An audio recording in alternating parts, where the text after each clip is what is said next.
Mapagpalang hapon mga mamsir. Dito tayo sa munting bayan namin, Balungaw, Pangasinan. Ito, represent natin ngayon residential farm na napakahaba ang frontage. 70 meters frontage. Hanggang dyan po sa sagingan. Yan. Kasama po lahat. So maraming fruit bearing. Tapos may bahay dyan na magbahayan dati nung caretaker dyan.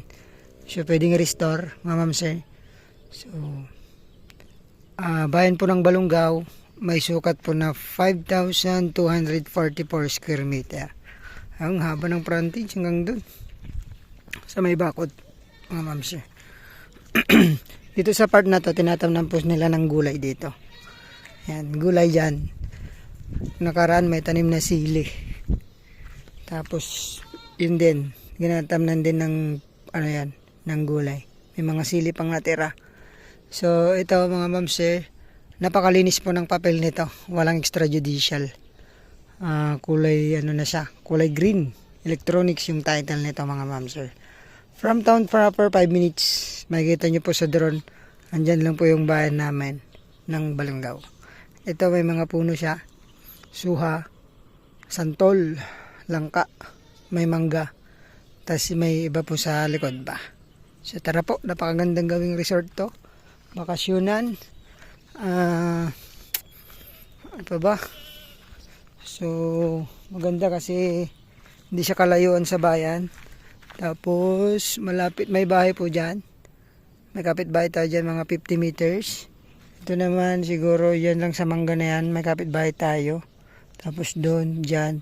So hindi naman na talagang residential na siya. Tapos yun sa kabila, nakabili po isang sundalo. Ayan. So ito yung property. Tinatamnan ng may bunga pala itong langkaw. Dami. Langka. Ito. May tanim pang sili. Ayan. So productive yung property. Tapos may mga saging bayabas tara sa loob. Mamsir. Haba. Hanggang dun po yung ating frontage. 70 meters more or less. Ito yung Bangkok na na santol, yung malalaki. Matamis to. Dahil yung may bahay dyan na matanda dati, kakilala ko si Uncle Johnny. So tapos mga suha, tapos guyabano. Ito pala may tutok sa kuryente. Kita natin kanina din poste. Tapos ito may source of water, deep well mga mamsir. May deep well siya. Diyan kumukuha minsan ng patubig sa mga pananim.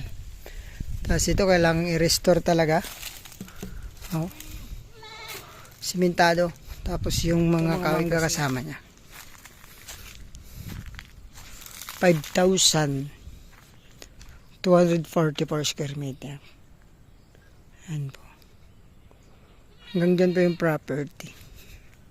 Hanggang dito.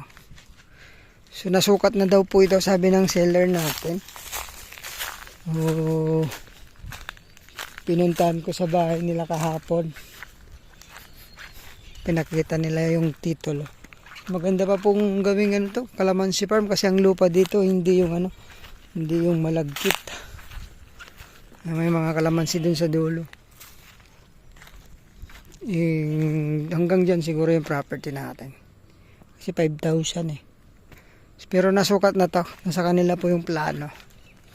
Tinignan ko yung title. Nasa 60 to 70 yung kanyang frontage.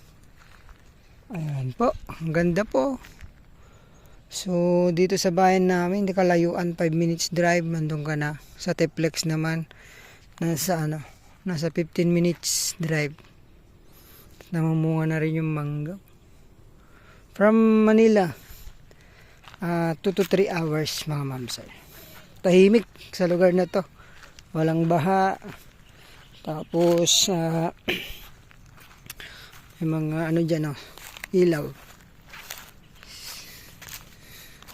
So baka mag-ibigan nyo mga ma'am sir ito. 5,240 per square meter na napakahaba ng frontage.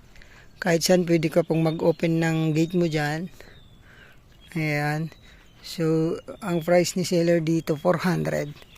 So parang 2 million mahigit mga ma'am sir. So direct naman tayo sa seller. Pwede kang anytime pag nakita nyo to. Anytime. Pakakausap ko sa inyo baka makatawad po tayo. May mga bunga po yung suha. So, pagka nagustuhan mga ma'am sir, papakausap ko yung seller sa inyo. Kayo na po manawad dahil sila naman po yung bahala sa amin. Sagot din nila yung capital gains saka agent nila sa presyo nila. Ayan po, may solar light. Hanggang dun po yung property. Pag ganun. So sa katabi po natin may kalamansi farm. Ito naman mga taniman na po ng mais. So, ang ganda pong bakasyonan. Mag-farm ka dito, pwede. So, pwede kang mag-alaga dyan sa likod ng mga hayop. So, mag-alaga sila ng kambing. Kinulong lang to para sa kambing. Ayun po, magandang hapon muli, mga ma'am sir. Sana magustuhan niyo ta. Tingnan natin yung drone. God bless po sa ating lahat.